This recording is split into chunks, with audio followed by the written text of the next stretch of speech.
వెంకటేశాయ. గురుర్బ్రహ్మ గురుర్విష్ణు గురుర్దేవో మహేశ్వరః గురుః సాక్షాత్ పరం బ్రహ్మ తస్మై శ్రీ గురవే నమః. జటిలం చీరవసనం దండకారణ్యవాసినం మునివేషధరం ధ్యాయేత్ అరణ్యే కాండ ఉత్తమే. శ్రీరామచంద్ర పరబ్రహ్మణే నమః. అథ శ్రీమద్ రామాయణే ఆదికావ్యే అరణ్యకాండే సప్తమః సర్గః. తత్ర తాపసమాసీనం మలపంకజటాధరం రామస్సు తీక్ష్ణం విధివత్ తపో వృద్ధమభాషత. రామచంద్రమూర్తి శరభంగ మహర్షి ఆశ్రమం నుండి సుతీక్ష్ణ మహర్షి ఆశ్రమం దగ్గరికి వచ్చారు. సీతారామ లక్ష్మణులు వారితో పాటుగా మునిగణము కొంతమంది వీరందరూ కలిసి పర్వతం మీద ఉన్నటువంటి ఆ అడవిలో ఉన్న సుతీక్ష్ణ మహర్షి ఆశ్రమంలోకి వచ్చారు. ఏకాంతమైనటువంటి ప్రదేశము, ఆ దట్టమైనటువంటి అడవిలో చెట్ల మధ్య ఒకానొక ఆశ్రమము. ఆ ఆశ్రమం బయట పండు ముసలివాడు అయినటువంటి వృద్ధుడైనటువంటి మహర్షి సుతీక్ష్ణ మహర్షి ఆయన ధ్యానం చేసుకుంటూ కూర్చున్నారు. ఆయన శరీరం మీద ధూళి మొదలైనవన్నీ కూడా ఉన్నాయి. ఆయన జటలన్నీ కూడా ఉండలు కట్టేసి ఉన్నాయి. అలా పండు ముసలి అయినటువంటి ఆయన అలాగ ధ్యానం చేసుకుంటూ ఉంటే రాముడు వారి దగ్గరికి వెళ్ళి నమస్కరిస్తూ ఈ విధంగా మాట్లాడుతున్నాడు. మరి ఈ సందర్భంలో మలపంక జటాధరం అని చెప్పారు కదా, ఆ విషయాన్ని గురించి మనం వర్ణించుకుంటూ, అంటే ఐహికమైనటువంటి శారీరకమైనటువంటి విషయములను గురించి అస్సలు పట్టించుకోవటం పూర్తిగా మానేసి భగవంతుని యందు మాత్రమే మనస్సు లగ్నం చేసి ఉన్నటువంటి వారు ఈ శరీరానికి ఏమైనా ఎలా ఉన్నా సరే దాని గురించి లెక్క చేయనటువంటి స్థితికి వచ్చినటువంటి వారు మహాయోగులు సుతీక్ష్ణ మహర్షి. అందుకనే మలపంక జటాధరం, శరీరం మలినంతో ఉన్నప్పటికీ ధూళి కొట్టుకుపోయిన జడలు కట్టివేసినప్పటికీ కూడా ఆ శిరస్సు మీద ఆయన ఆ విధంగా ధ్యానమును చేసుకుంటూ పరమాత్మ యందు మనస్సు లగ్నం చేసిన వారు. మరి పరమాత్మ యందు మనస్సు లగ్నం చేయడానికైనా పరమాత్మను ధ్యానించడానికైనా శుచి అనేది అవసరం కదండి. మరి శుచి లేకపోతే ఎలాగా అని అంటే స్నానాదులు అవసరం కదా అని అంటే మరి ఆ స్నానాల్లో కూడా 7 రకాలైనటువంటి స్నానాల గురించి మనం చెప్పుకున్నాం. వాటిలో పవిత్రమైనటువంటిది మానస స్నానము అని, అంటే సాధారణమైనటువంటి స్నానం చేసేటటువంటి స్థితి లేనటువంటి వారు, అటు వృద్ధాప్యం వల్ల కానివ్వండి, అనారోగ్యం వల్ల కానివ్వండి, మరే కారణాల వల్ల అయినా సరే అలా చేయలేనటువంటి వారు మానస స్నానం ద్వారా పవిత్రులై భగవంతుణ్ణి ధ్యానించవచ్చును అనేది మనకు దీని ద్వారా తెలుస్తూ ఉన్నది. మరి మానస స్నాన విధి ఏమిటి అని అంటే పరమాత్మను మనస్సులో ధ్యానిస్తూ ఇలాగా తత్పాద పద్మజాం గంగాం నిపతంతం స్వమూర్ధని చింతయేద్ బ్రహ్మరంధ్రేణ ప్రవిశంతం స్వకాం తనుం అని అంటూ పరమాత్మ యొక్క మహావిష్ణువు యొక్క పాదముల నుండి జాలువారినటువంటి గంగానది తన శిరస్సు మీద పడుతున్నట్లుగాను, అంటే ఏమిటి, మొదట సుఖాసీనుడై కూర్చుని ఉండి పరమాత్మను మనస్సులో ధ్యానిస్తూ ఆ పరమాత్మ శ్రీమన్నారాయణుని యొక్క పాదముల నుండి జాలువారినటువంటి గంగాజలము తన శిరస్సున పడుతున్నట్లుగా అలా భావిస్తూ, అలా తన శిరస్సున పడినటువంటి గంగాజలము బ్రహ్మరంధ్రము గుండా తన శరీరంలో ప్రవేశించినట్లుగా భావిస్తూ, అలాగ ప్రవేశించినటువంటి గంగాజలముతోటి ఆంతరంగికమైనటువంటి శుద్ధి, అలాగే తన శరీరం మీద పడినటువంటి గంగాజలముతోటి బాహ్యమైనటువంటి శుద్ధి కూడా జరిగినట్లుగా, అంటే ఏమిటి, మలము ఈ మలినమంతా కూడా తొలగిపోయినట్లుగా భావిస్తూ పరమాత్మను ధ్యానిస్తూ ఈ విధంగా మానస స్నానం అనేది చెయ్యాలి అన్నారు. అంటే ఆ శిరస్సు మీద పడినటువంటి గంగాజలం బ్రహ్మరంధ్రం గుండా మన ప్రవేశించి మన లోపలి అవయవములన్నింటినీ కూడా శుద్ధి చేస్తున్నట్లుగాను, అలాగే మన శరీరం మీద ఉన్నటువంటి మలినములను కూడా ఆ జలము తొలగిస్తున్నట్లుగాను భావిస్తూ పరమాత్మను ధ్యానిస్తూ చేసేటటువంటి భావించేటటువంటి ఈ స్నానమే మానస స్నానము అని చెప్పి అన్నారు. తయా సంక్షాళితం ధ్యాయేత్ బాహ్యాభ్యంతరం మలం. అలా గంగానది జలము చేతనే మనలో ఆంతరంగికంగాను బాహ్యంగాను ఉన్నటువంటి మలినమంతా కూడా తొలగినట్లుగా భావిస్తూ తత్క్షణాత్ విరజో మంత్రి జాయతే స్ఫటికోపమః. ఎప్పుడైతే ఈ విధంగా మానస స్నానం చేశారో అప్పుడు శుద్ధ స్ఫటిక వంటి ఆ శుచిని పొందుతాడు, పరమశుభ్రతను పొందుతాడు అని. ఇమం మానసికం స్నానం ప్రోక్తం హరిహరాదిభి. మరి ఇది ఎవరు చెప్పారండి అంటే పరమేశ్వరుడు, అదేవిధంగా మహావిష్ణువు, బ్రహ్మ వీరందరూ కూడా ఈ మానస స్నానాన్ని ఉపదేశించారు, అలా చేయమని చెప్పారు. ఇదం స్నానం వరం మంత్రాత్ సహస్రాదధికం స్మృతం అని అన్నారు. మరి 7 రకాలైనటువంటి స్నానములలో మంత్ర స్నానం అంటే మంత్రము చేత చేసేటటువంటి స్నానం, మంత్రమును జపిస్తూ దాని యొక్క పవిత్రతతోటి స్నానం చేసినటువంటి ఫలాన్ని పొందేది మనం చెప్పుకున్నాం కదా. అటువంటి మంత్రస్నానము కంటే కూడా ఈ స్నానం అనేది సహస్రాదధికం స్మృతం అని చెబుతూ 1000 రెట్లు అధికమైనటువంటి శుచిని, అధికమైనటువంటి ఫలాన్ని ఇస్తుంది అన్నారు. అంతేకాదు సార్ధ త్రికోటి తీర్థేషు స్నానాత్ కోటి గుణాధికం. 3.5 కోట్ల తీర్థములలో, పుణ్యక్షేత్రములలో స్నానం చేస్తే ఎంతటి ఫలితమైతే వస్తుందో దానికి 1 కోటి రెట్లు ఫలితం అనేది ఈ మానసిక స్నానం ద్వారా వస్తుంది అని చెప్పన్నారు. మరి సుతీక్ష్ణ మహర్షి ఇవన్నీ తెలిసిన వారే కదా వారు. అందుకని మానసిక స్నానముతోటే వారు శుచి అయ్యి ఆ పరమాత్మను ధ్యానిస్తూ ఉన్నారు. అందుకనే ఇంకా చెబుతున్నారు, రజస్తమో మోహజాతాన్ జాగ్రత్ స్వప్న సుషిప్తిజాన్ వాంగ్మనః కర్మజాన్ దోషాన్ నవభిర్హరేత్ అని చెప్పి అంటూ, మరి ఈ మానసికమైనటువంటి స్నానం ద్వారా 9 రకాలైనటువంటి దోషములను తొలగించుకోవచ్చును, ఆ 9 రకాల దోషములు కూడా పోతాయి అని చెప్పి అంటున్నారు. ఇక్కడ రజస్సు అంటే కోపం వల్ల కానీ, అదేవిధంగా తమోగుణం వల్ల కానీ, మోహం వల్ల కానీ కలిగినటువంటి దోషములు అంటే రజస్తమో గుణముల వల్ల, మోహం వల్ల కలిగినటువంటి దోషములను, అదేవిధంగా జాగ్రత్త స్వప్న సుషిప్తి అవస్థాసు, జాగ్రత్త మేలుకొని ఉన్నప్పుడు, స్వప్నము కలలు కంటున్నప్పుడు, స్వప్నంలో ఉన్నప్పుడు, సుషిప్తి నిద్రపోతూ ఉన్నప్పుడు, తెలియనటువంటి స్థితిలోను చేసినటువంటి దోషములు ఏమైనా పాపములు ఏమైనా ఉంటే అవన్నీ కూడా దీనితోటి సమసిపోతాయి అని అన్నారు. వీటితో పాటుగా మనోవాక్కాయ కర్మల ద్వారా చేసినటువంటి పాపాలు ఏవైతే ఉన్నాయో అవి కూడా ఈ మానసిక స్నానంతో సమసిపోతాయి, వాటికి పరిహారం అవుతుంది అన్నారు.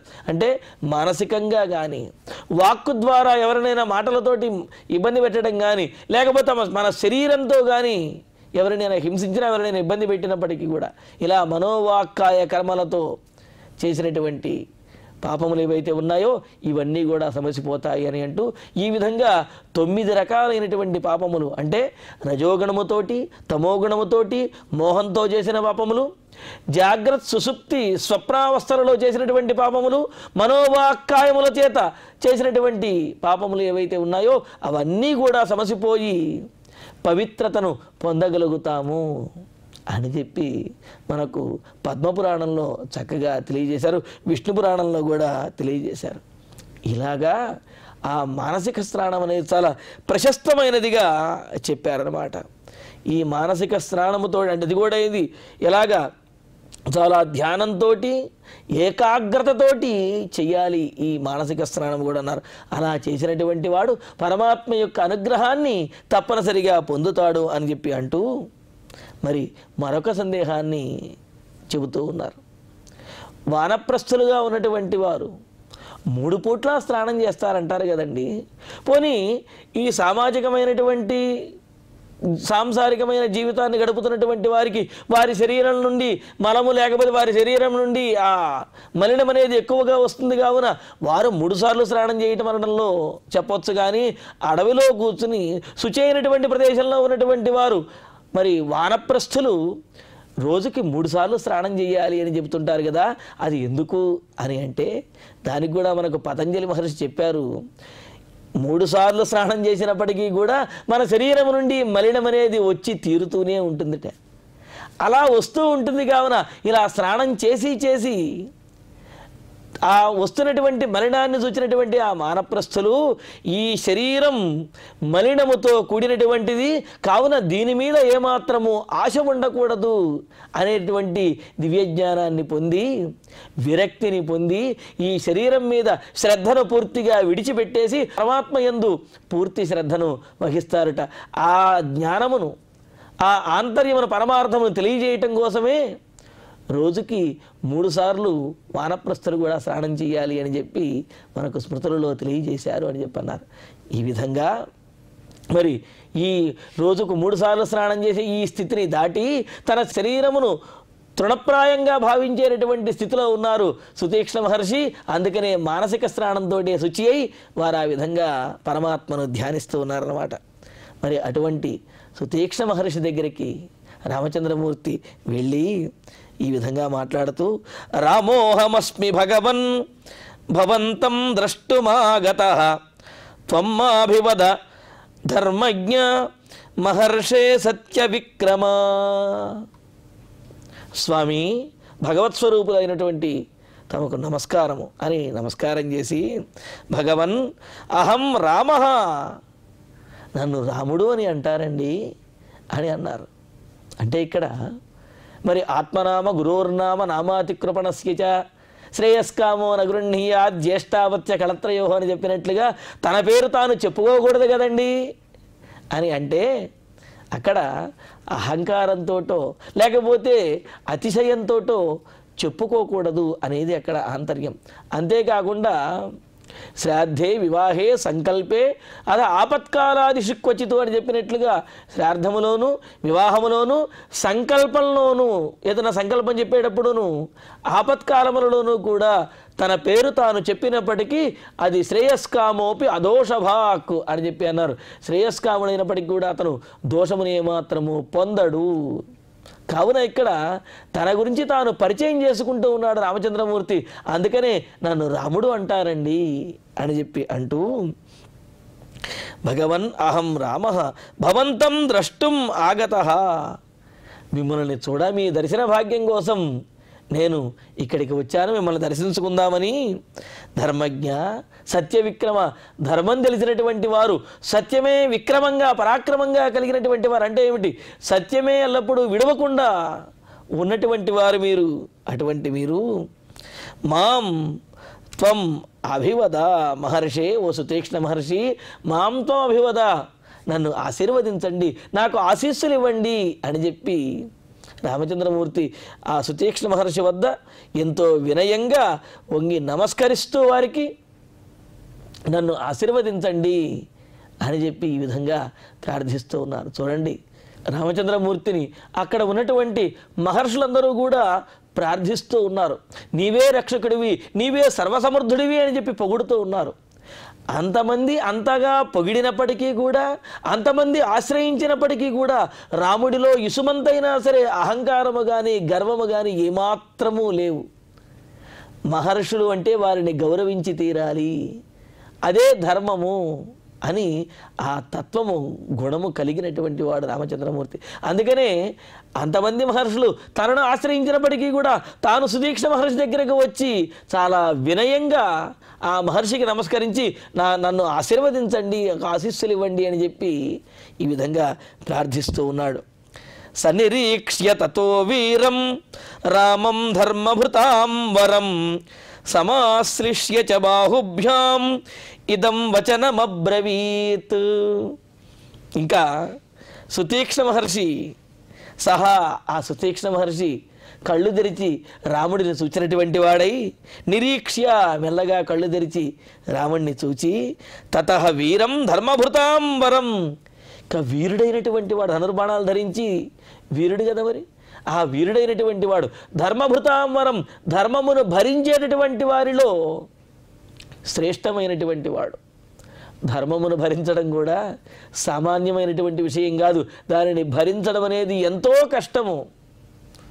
అధర్మాన్ని అయితే అలవోకగా భరించవచ్చునేమో కానీ ధర్మాన్ని మొయ్యాలి అంటే దానికి ఎంతో శక్తియుక్తులు, ఎంతో ఆ పట్టుదల, శ్రద్ధ ఆసక్తి మొదలైనవన్నీ కూడా కావాలి. మరి అందుకనే ధర్మభృతాం వరం, ధర్మమును భరించడంలో ఎంతటి కష్టకాలంలోనైనా సరే ధర్మాన్ని విడిచిపెట్టకుండా భరించడంలో గొప్పవాడైన శ్రేష్ఠుడైనటువంటి ఆ రామచంద్రుణ్ణి చూచి రామం బాహుభ్యాం సమాశ్రిష్య, రాముడిని తన బాహువులతోటి ఆలింగనం చేసుకుని మరి ఆ పరమాత్మను చూస్తే ఎంతటి వారికైనా సరే ఆ తన్మయత్వం అనేది కలుగుతుంది కదా. అందులో రామచంద్రమూర్తిని చూస్తే పుంసాం మోహన రూపాయ అని అన్నట్లుగా మరి మహాయోగులకు కూడా మోహనం కలిగించేటటువంటి దివ్యమంగళ విగ్రహుడు. అందులోనూ ఆ రాముని యొక్క పరమాత్మ యొక్క రాక కోసం ఎదురు చూస్తున్నటువంటి ఆ సుతీక్ష్ణ మహర్షి రాముణ్ణి చూచేటప్పటికీ కళ్ళ వెంట ఆనంద బాష్పములతోటి ఆ భక్తితోటి రాముడిని అలాగా ఆలింగనం చేసుకున్నాడు, కౌగిలించుకుని ఇదం వచనం అబ్రవీత్. ఈ విధంగా సుతీక్ష్ణ మహర్షి మాట్లాడుతూ ఉన్నాడు. స్వాగతం ఖలు తే వీర రామధర్మభృతాం వర, ఆశ్రమోయం త్వయాక్రాంతః సనాథ ఇవ సాంప్రతం. చూడండి ఎలా అంటున్నారో ఇక్కడ సుతీక్ష్ణ మహర్షి. వీరుడా అంటే వీరుడి కనుక తమ చెంతన ఉన్నట్లయితే, తమతో పాటు ఉన్నట్లయితే ఆ చుట్టూ ఉన్నటువంటి వారందరికీ కూడా ఎంతో ధైర్యంగా ఉంటుంది, వాళ్ళు ప్రశాంతంగా ఉండగలుగుతారు. కావున నీవు రావటంతో నా ఆశ్రమ ప్రాంతము రక్షించబడినది అయినది, ఈ ప్రాంతంలో ఉన్న వారందరూ కూడా ధైర్యంగా ఉండేటటువంటి స్థితి వచ్చినది అనే విషయాన్ని తెలియజేస్తూ, వీరా ఓ వీరుడైనటువంటి వాడా, ధర్మభృతాం వర, ధర్మాన్ని రక్షించడంలో గొప్పవాడైనటువంటి ఓ రామచంద్ర, అంతేకాదు ధనుర్ధారులలో శ్రేష్ఠుడమైనటువంటి ఓ రామచంద్ర, ఇంకేమంటున్నాడు, రామా తే స్వాగతం, నీకు స్వాగతం అయ్యా, నీవు రావటమే మాకు ఎంతో ఆనందకరము. సుఆగతం అంటే నీవు రావటం అనేది మాకు శుభమును చేకూర్చేటటువంటిది అని అంటూ, అయం ఆశ్రమ త్వయా ఆక్రాంత సనాథ ఇవ, ఇదిగో ఈ ఆశ్రమము నీవు వచ్చేటప్పటికీ, నీవు అడుగుపెట్టేటప్పటికీ సనాథ రక్షకుడు కలిగినదిగా అయినది. ఇంతవరకు ఈ ఆశ్రమాన్ని రక్షించేటటువంటి వాడెవడూ లేడు, కానీ నువ్వెప్పుడైతే ఈ ఆశ్రమంలోకి వచ్చావో ఈ ఆశ్రమానికి దిగులు లేదు, ఈ ఆశ్రమానికి రక్షకుడివి నీవే. ఈ ఆశ్రమము సనాథమైనది, ఇంతకుముందు అనాథలాగా ఉండి ఉండవచ్చు, కానీ ఇప్పుడు సనాథమైనది అని అంటున్నాడు. అదేంటండి, ఇంతకుముందు కూడా సుతీక్ష్ణ మహర్షి అలాగే గొప్పవారైనటువంటి మహర్షులు ఉన్నటువంటి ఆశ్రమం అనాథ ఎలా అవుతుంది అని అంటే, ఇంతకుముందు కూడా వీరందరి యొక్క రక్షణలో ఉన్నటువంటిదే ఆ ఆశ్రమం. అయినప్పటికీ పరమాత్మ వచ్చాడు అంటే ఏమాత్రము సంకోచం లేకుండా పరిపూర్ణమైనటువంటి రక్షణ అనేది కలుగుతున్నది, పరిపూర్ణమైనటువంటి రక్షణ ప్రాప్తించినది అనేది ఇందులో ఉన్నటువంటి ఉద్దేశం అన్నమాట. సనాథ ఇవ లక్ష్యతే, ఈ విధంగా ఈ ఆశ్రమము నీ రాకతోటి రక్షణ కలిగిందిగా అనిపిస్తున్నది, ఎంతో ఆనందంగా ఉన్నది అని అంటూ ఆయనకు ఎంతో ఆదరంగా రామచంద్రమూర్తికి స్వాగతం పలికారు. పలికి ఇంకో మాట అంటున్నాడు, ప్రతీక్షమాణస్త్వామేవ నారోహేహం మహాయశః దేవలోకమితో వీర దేహం త్యక్త్వా మహీతలే. ఇంకా అంటున్నాడు, రామచంద్ర నేను ఎంతో కాలంగా నీ రాక కోసం, నీ దర్శనం కోసం ఎదురు చూస్తూ ఉన్నానయ్యా. మరి నేను చేసినటువంటి తపస్సులకు నా జీవితాంతము కూడా నేను చేసినటువంటి తపస్సులతోటి ఉత్తమ లోకములు నాకు ఎప్పుడో ప్రాప్తించాయి.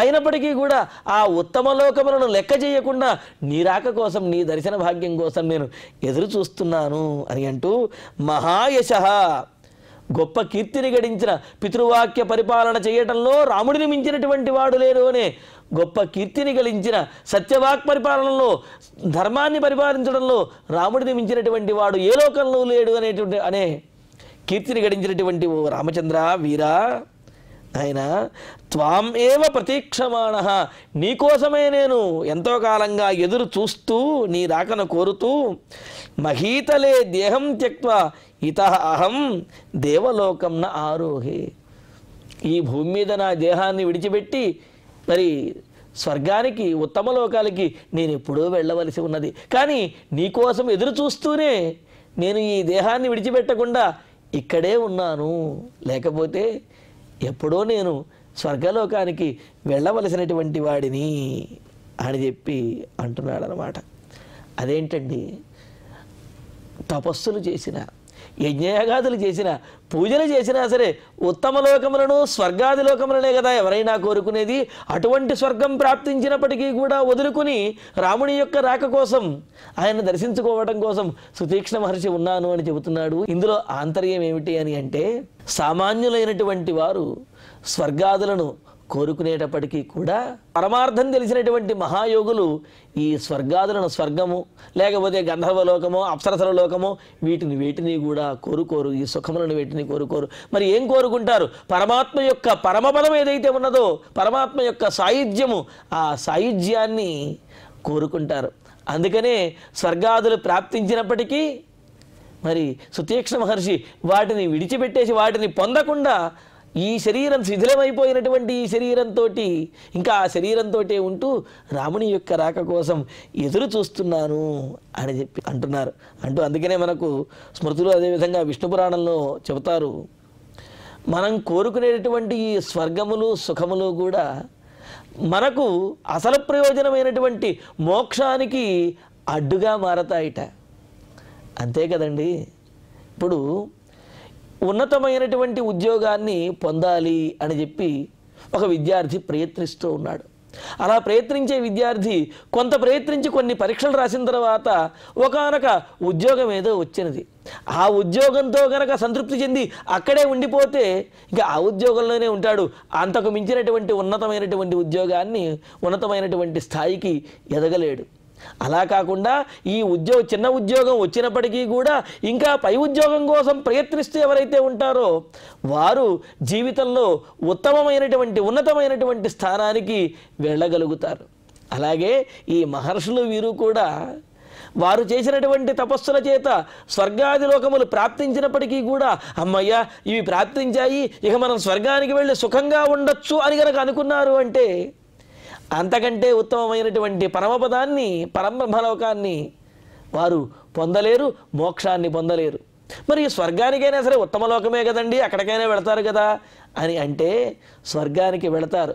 కానీ వీరు చేసినటువంటి ఆ తపఫలము, ఆ పుణ్యము తీరిన తర్వాత మరలా ఈ భూలోకానికి వచ్చి ఈ శారీరకమైనటువంటి బాధలను పొందవలసి ఉంటుంది.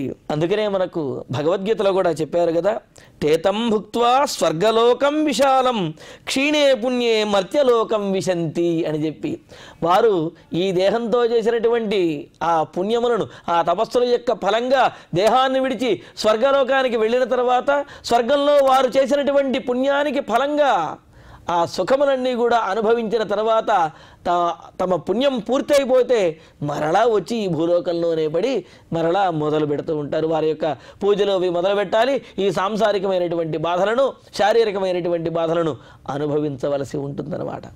అందుకనే మహాయోగులు స్వర్గాదులను కోరుకోరు. మరి ఏమిటి? ఆ స్వర్గాదులు ప్రాప్తించినప్పటికీ కూడా వాటికంటే ఉన్నతమైనటువంటి పరమపదాన్నే, పరమాత్మ యొక్క సాయుధ్యాన్ని, మోక్షాన్నే వారు కోరుకుంటారు. మరి అటువంటి వారు సుతీక్ష్ణ మహర్షి అందుకనే స్వర్గాదులు ప్రాప్తించిన వాటిని లెక్క చేయకుండా పునరావృత్తిరహితమైనటువంటి మోక్షం, పరమాత్మ యొక్క సాయుధ్యము కోసమని చెప్పి రామచంద్రుని యొక్క దర్శనం కోసమని ఎదురు చూస్తూ ఇక్కడ ఉండిపోయారు. ఆ మాటే చెబుతూ ఉన్నారు, నాకు స్వర్గాది లోకములు ప్రాప్తించినా వెళ్లకుండా నీ రాక కోసం, నీ దర్శనం కోసం ఎదురు చూస్తున్నాను రామచంద్ర అని అంటూ, చిత్రకూటముపాదాయ రాజ్యభ్రష్టోసి మే శ్రుతః.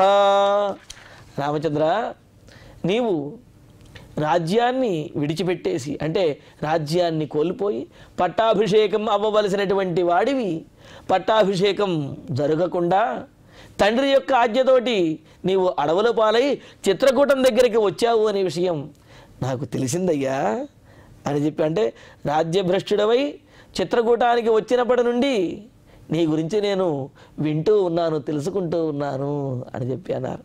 అంటే ఇక్కడ రాముడిలో ఇంకా రాజ్యం మీద ఏమైనా కాంక్షం ఉన్నదా అనే విధంగా ఇక్కడ నీవు రాజ్యాన్ని కోల్పోయి అని అంటున్నాడు. అయితే ఇక్కడ ఇంతకు ముందే మహర్షులు చెప్పేశారు, నువ్వు రాజ్యంలో ఉన్న, అడవిలో ఉన్నప్పటికీ కూడా నీవే రాజువి అని చెప్పి అదే విషయాన్ని సుతీక్ష్ణ మహర్షి కూడా అంటూ ఆ అయోధ్య రాజ్యాన్ని విడిచి, అంటే ఒక రాజ్యాన్ని విడిచి మా అందరికీ కూడా రాజు అవ్వటం కోసం నీవు ఈ విధంగా చిత్రకూటానికి వచ్చావు అని చెప్పి, అంటే అయోధ్యకు రాజు అయినట్లయితే అక్కడ మాత్రమే రాజు అయ్యేవాడివి, అయోధ్యను విడిచిపెట్టావు కావున మా అందరికీ కూడా ఈ సకల లోకానికి కూడా రాజువై ఈ లోకకంటకులైనటువంటి వారిని వధించడానికే నీవు ఇక్కడికి వేంచేశావు, విచ్చేశావయ్యా అని అంటూ, ఇహోపయాతః కాకుత్స్థ దేవరాజశతక్రతుః ఉపాగమ్య చ మాం దేవః మహాదేవః సురేశ్వరః సర్వాన్ లోకాన్ జితానాః మమ పుణ్యేన కర్మణ. రామచంద్ర, నీవు రావటం కంటే ముందే దేవేంద్రుడు, పరమేశ్వరుడు, బ్రహ్మ వీరందరూ కూడా నా దగ్గరికి వచ్చారయ్యా. వారందరూ వచ్చి ఏమని అన్నారు? వారి వారి లోకములను నేను గెలుచుకున్నాను అని చెప్పి అన్నారు. అంటే సుతీక్ష్ణ మహర్షి చేసినటువంటి తపస్సుల చేత స్వర్గలోకాన్ని గెలుచుకున్నారు. గెలుచుకోవటం అంటే ఆక్రమించడం కాదు, స్వర్గలోకానికి వెళ్ళేటటువంటి యోగ్యతను, అర్హతను, అధికారాన్ని పొందారు. ఆయన చేసినటువంటి తపస్సులతోటి పరమేశ్వరుని యొక్క ఆ సాన్నిధ్యాన్ని పొందేటటువంటి అధికారాన్ని, ఆ యోగ్యతను పొందారు. బ్రహ్మలోకానికి వెళ్ళేటటువంటి అధికారాన్ని, యోగ్యతను కూడా పొందారు. అయినప్పటికీ అక్కడకు ఎక్కడకు వెళ్లకుండా రామచంద్రుని యొక్క దర్శనం కోసమే ఎదురు చూచాను అని అంటూ ఇక్కడ చెబుతున్నారు. స్వర్గారోహణం ఏమిటి, అసలు మరి బ్రహ్మలోకానికి కూడా నేను వెళ్లకుండా ఉండిపోయాననే విషయాన్ని చెబుతూ, కకుత్స్థ వంశీయుడైనటువంటి ఓ రామచంద్ర, శతక్రతు దేవరాజ, 100 యజ్ఞములు చేసినటువంటి వాడు, ఇంద్రపదవిని పొందినటువంటి వాడు అయినటువంటి దేవేంద్రుడు కూడా, దేవతలకు రాజు అయినటువంటి ఇంద్రుడు, ఇహ ఉపయాత, శరభంగ మహర్షి కోసం ఏ విధంగా అయితే వచ్చాడో అలాగే సుతీక్ష్ణ మహర్షి గురించి కూడా దేవరాజు ఇంద్రుడు వచ్చినటువంటి విషయాన్ని చెబుతూ ఇక్కడికి వచ్చాడు. అంతేకాదు మహాదేవుడు కూడా ఇక్కడికి వచ్చాడయ్యా. సురేశ్వర, మరి దేవతలకు ప్రభు అయినటువంటి దేవేంద్రుడు నా దగ్గరికి వచ్చి సమీపించి నా పుణ్యములతోటి సమస్తమైనటువంటి లోకములను కూడా పొందేటటువంటి అర్హతను, వాటి మీద అధికారాన్ని పొందాను అని చెప్పి వారు వచ్చి నా దగ్గర చెప్పారు. అయినప్పటికీ నేను వారితో వెళ్లకుండా నేను నీ రాక కోసం, నీ దర్శన భాగ్యం కోసం ఎదురు చూస్తూ ఉన్నాను అని సుతీక్ష్ణ మహర్షి రామచంద్రమూర్తితోటి ఈ విధంగా మాట్లాడుతున్నారు. మరి ఆ తర్వాత రాముడు సుతీక్ష్ణ మహర్షితో మాట్లాడినటువంటి విశేషములేమిటి, సుతీక్ష్ణ మహర్షి రాక్షసులను వధించే విషయంలో ఏ విధమైనటువంటి సూచనలు, అదేవిధంగా ఎలాగా మాట్లాడారు, ఈ విశేషాలను తర్వాతి ప్రవచనంలో తెలుసుకుందాము. ఇక ఇప్పుడు శ్లోకాలను పారాయణ చేసుకుందాము. తత్ర తాపసమాసీనం మలపంకజటాధరం రామస్సుతీక్ష్ణం విధివతు తపోవృద్ధమభాషత. రామోహమస్మి భగవన్ భవంతం ద్రష్టుమాగతః త్వం మాభివద ధర్మజ్ఞ మహర్షే సత్యవిక్రమ. సనిరీక్ష్య తతో వీరం రామం ధర్మభృతాం వరం సమాశ్లిష్య చ బాహుభ్యాం ఇదం వచనమబ్రవీత్. స్వాగతం ఖలు తే వీర రామధర్మభృతాం వర ఆశ్రమోయం త్వయా క్రాంతః సనాథ ఇవ సాంప్రతం. ప్రతీక్షమాణస్త్వామేవ నారోహేహం మహాయశః దేవలోకమితో వీర దేహం త్యక్త్వా మహీతలే. చిత్రకూటముపాదాయ రాజ్యభ్రష్టోసి మే శ్రుతః. ఇహోపయాతః కాకుత్స్థ దేవరాజశతక్రతుః ఉపాగమ్య చ మాం దేవః మహాదేవః సురేశ్వరః సర్వాన్ లోకాన్ జితానాః మమ పుణ్యేన కర్మణ. ఇత్యార్షే శ్రీమద్ రామాయణే ఆదికావ్యే అరణ్యకాండే సప్తమ సర్గే సప్త శ్లోకాః. ఇక ఇప్పుడు క్షమాప్రార్థన మంగళాంతంగా ఈనాటి కార్యక్రమాన్ని పరిపూర్ణం చేసుకుందాం. యదక్షరపదభ్రష్టం మాత్రాహీనం తు యద్భవేత్ తత్సర్వం క్షమ్యతాం దేవ నారాయణ నమోస్తుతే. కాయేన వాచా మనసేంద్రియైర్వా బుద్ధ్యాత్మనా వా ప్రకృతే స్వభావాత్ కరోమి యద్యత్ సకలం పరస్మై నారాయణాయేతి సమర్పయామి. శ్రియః కాంతాయ కళ్యాణ నిధయే నిధయేర్ధినాం శ్రీవేంకట నివాసాయ శ్రీనివాసాయ మంగళం.